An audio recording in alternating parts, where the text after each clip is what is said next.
Good evening, my dears. I'm Lady MCreepsta. Welcome. We're back to check in on our little crime scene cleaners. Let's see how they are doing, shall we? If you've just discovered me and this series, a playlist of previous parts of this series is in the video description below. I promise I didn't forget it this time. So come now, my dears. Lean in closer, and we'll begin.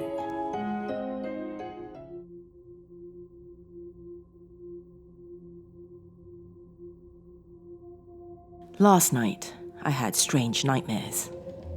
Elegant men with decayed faces and beautiful women in jewel-encrusted bullhead dresses, towering horned shadows and spidery monstrosities with wet, rotten flesh swinging from their bones. By 4 a.m., I was trapped in that dreamy, high-alert sense of paranoia peculiar to exhaustion. Sleep wasn't a possibility, and it's not like I was eager to welcome more nightmares anyway. So, I got ready for work, suited up, and drove to the suicide house just as the sun rose. I ripped up the last of the downstairs carpet and hauled it outside, struggling to ignore a sense of feverish, almost overpowering excitement. Terrified as I was, I couldn't wait to re-enter the portal. The anticipation was almost painful. The only thing keeping me from hurtling in there was my own cowardice. Kurt still hadn't arrived by the time I finished the carpet, so, mindful of the squatter issue from yesterday, I checked the upstairs bedrooms. One was normal, as expected. Heart lurching, I tentatively opened the second room and froze. Tangles of vines draped the walls and cluttered the bed. A cool, earthy scent permeated the air, reminding me of wet woods after a winter rainstorm. Morning light filtered through the leaf-covered window, infusing the room with an eerie green radiance. In the corners and under the bed, clusters of half-opened blossoms glowed faintly in the dim.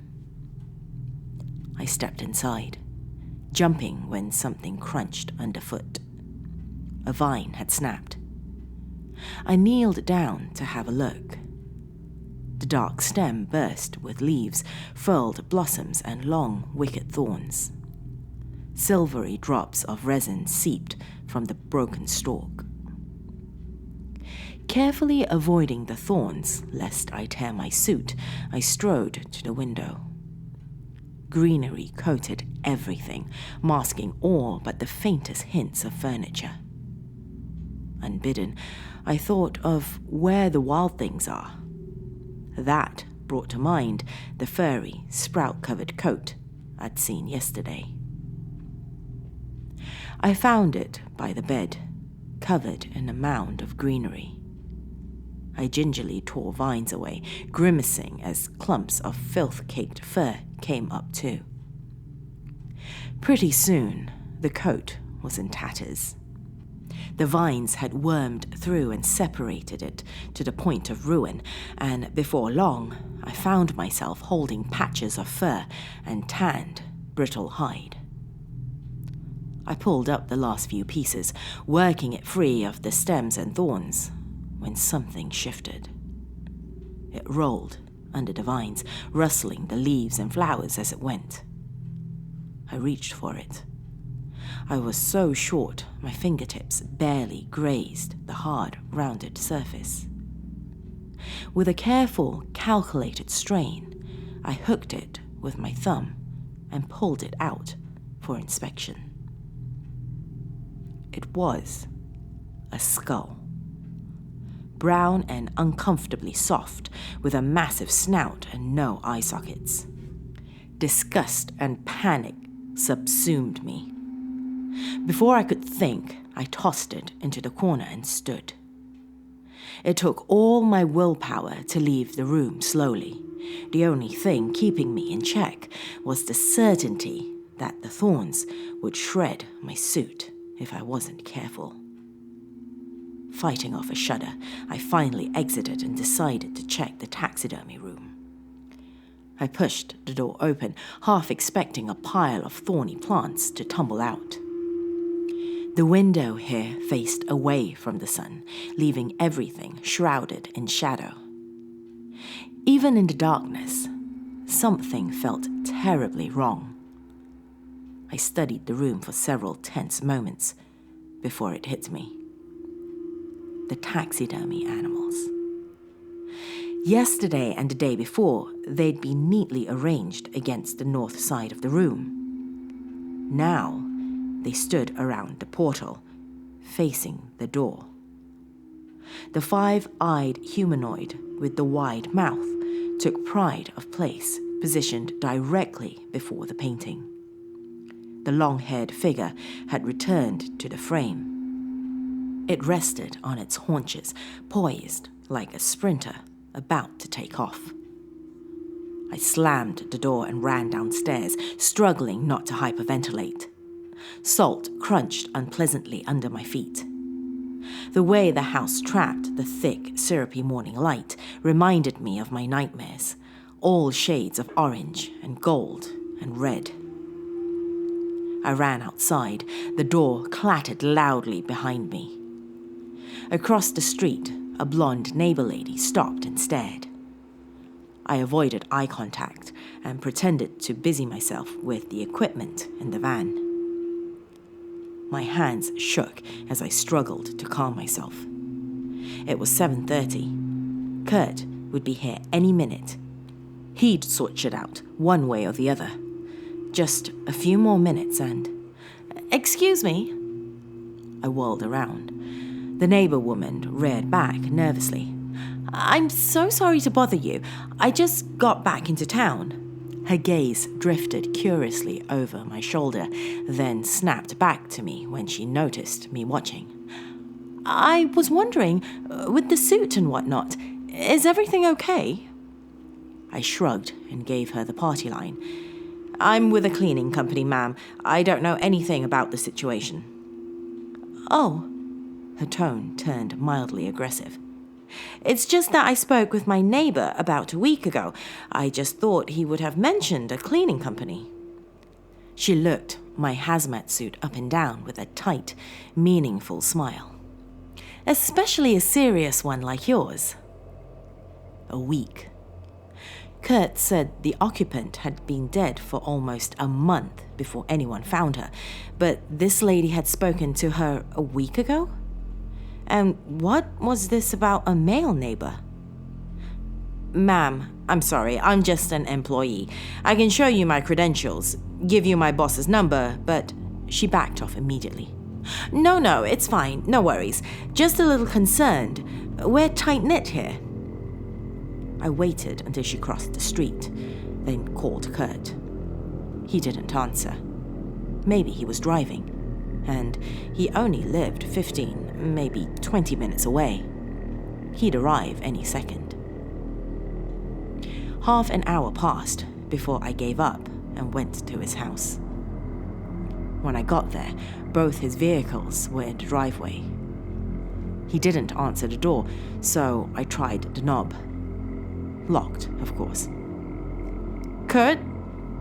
Fighting a surge of panic, I felt around for a spare key. I found one tucked into a crack in the doorframe. It took a minute to pry out, but it fit the lock just fine. "Kurt, it's just me. He sat naked and cross-legged in the living room floor, right in the middle of the light streaming through the window. He looked up at me. Sunlight threw his features into sharp relief and turned the beads of sweat on his face to diamonds. "Stay there," he whispered, "and shut up." I looked him over, horror building in my chest. My gorge rose. Holes. a hideous trypophobic nightmare spreading from his biceps to fingertips. Hundreds of them, small and dark and round, like termite burrows, all rimmed in red, welted flesh. "They don't like the sun," he whispered. "I think it kills them." My stomach heaved. "Kill what?" "Have a look." Bruisey bags puffed out under his eyes, making him look 20 years older and terribly sick. "Keep your suit on."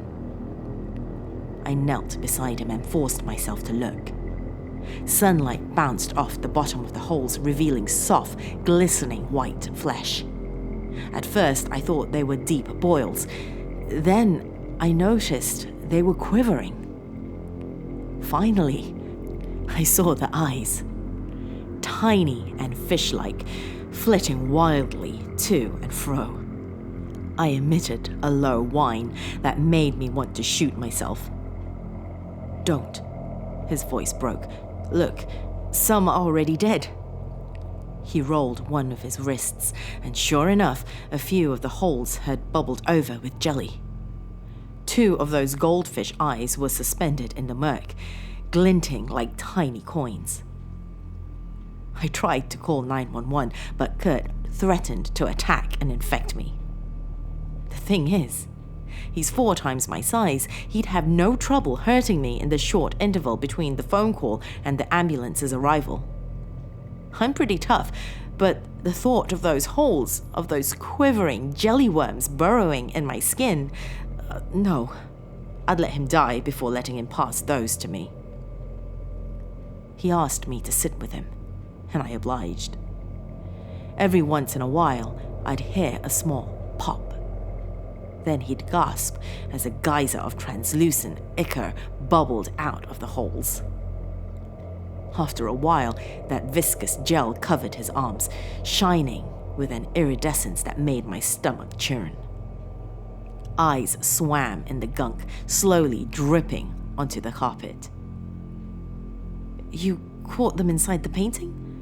I finally asked. He released a shaky breath. "In those woods, there was something. Like a weird, giant skeleton. I tripped and went down under the ribs, into a patch of thistles, it looked like. Poked a few holes in my gloves." "It punctured your gloves and you came back through? What? Was I supposed to fucking stay in there?" I heard another low, wet pop. Kurt hissed as a tiny volcano of pale gel oozed over his left wrist, obscuring several holes. They made me sick and panicky, but I could barely look away. "Well, there are plants in one of the bedrooms now." I explained everything as quickly as I could, from the flower vines and soft, eyeless skull to the ominous rearrangement of the taxidermy animals. He tried to interrupt, but I kept going. "What do you know about the lady who lived there?" "Nothing," he answered calmly, but for just an instant, his face flickered. "Really? Because a lady from across the street came over and told me her neighbor is very much alive." I stood up. He followed suit, grimacing only slightly. "Where are you going?" "To the office." My throat was painfully dry. "I'm going to find her brother's information." Without thinking, I bolted for the door. He caught me easily, hand tight as a vice around my elbow. Jelly and glittering eyes smeared my suit. "You're not going to tell anyone anything." "Then tell me what's going on." "Okay." He dragged me back to the living room and threw me on the sofa. "That house is mine." 1,000 horrifying conclusions ran through my head. "But the lady who lived there was my wife." So this is more or less what he said. Kurt's wife Evie has been missing a lot longer than 4 weeks. Their relationship was fraught, and they'd been separated, though not divorced, 6 years ago. He checked in periodically, always hoping for the possibility of reconciliation, but that never happened. He last spoke to her over a year ago. She sounded terrified. Kurt didn't think much of it, as Evie was prone to hysteria and not mentally or emotionally well. After that, she stopped taking his calls. About 4 months ago, she knocked on his front door, but it couldn't have been her. Evie was 56 years old. The girl on the porch would have been a dead ringer, except she was 30 years too young. She was giggly and excited and uttered endless strings of gibberish. When he freaked out, she shoved him into a wall with enough force to knock him out. When he came to, she was gone.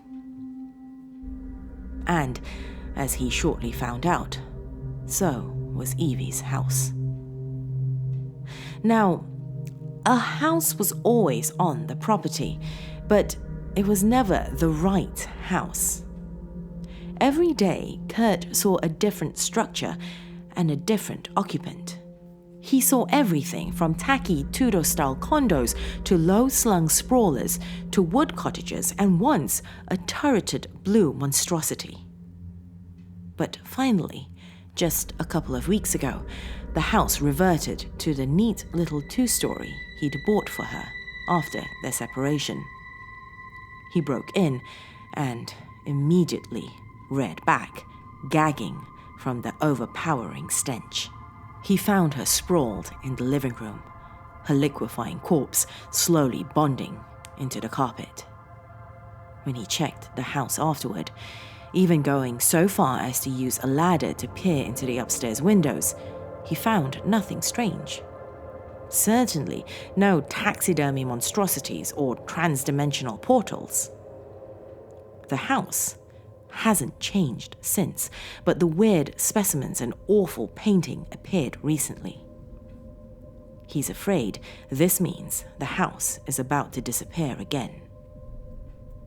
Fine, just fucking dandy, but why the goddamned hell did you involve me?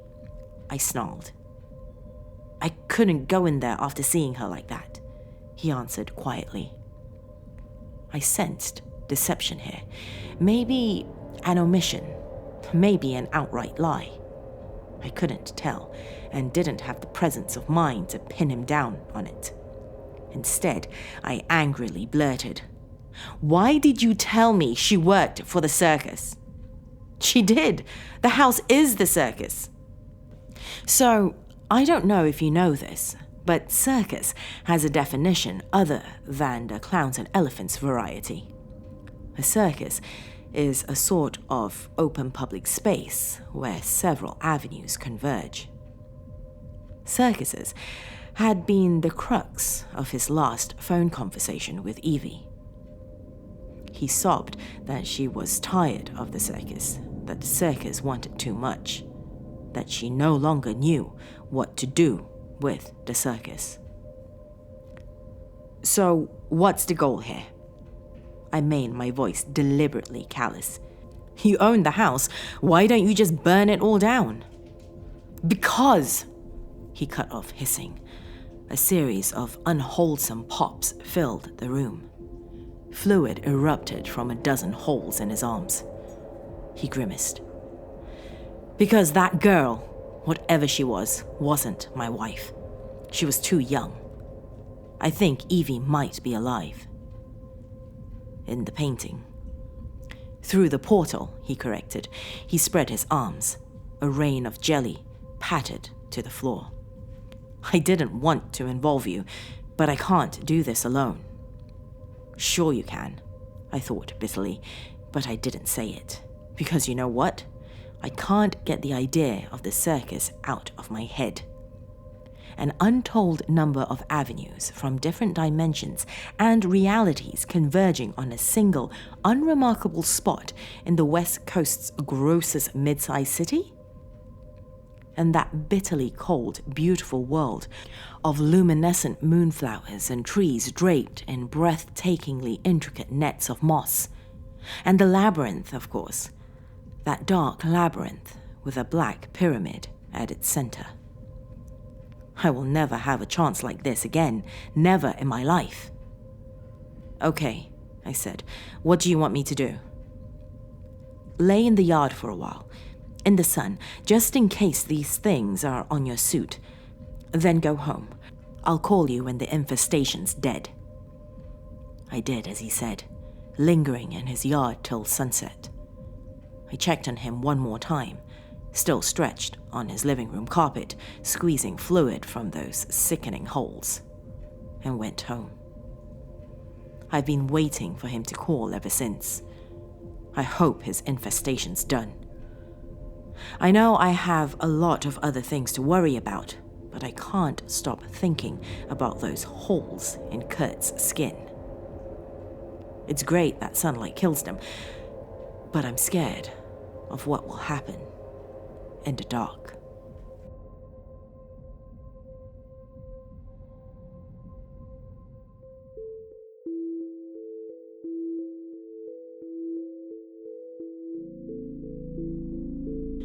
Well, that's left an image in your mind's eye, I'm sure.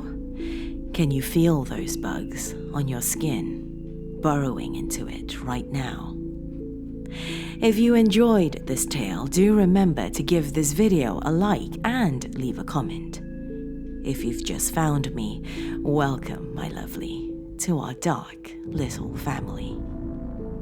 Special thanks to my growing family of patrons. If you too would like to become a patron, a link to my Patreon page should be on your screen right about now. A direct link to my Patreon page is also in the description below. As a special member of our dark family, you'll be entitled to secret Facebook groups, Patreon feeds, and discounts on my Dungeon Essential, or as some of you may call them, merchandise. I'll see you soon, my lovelies. Sweet dreams.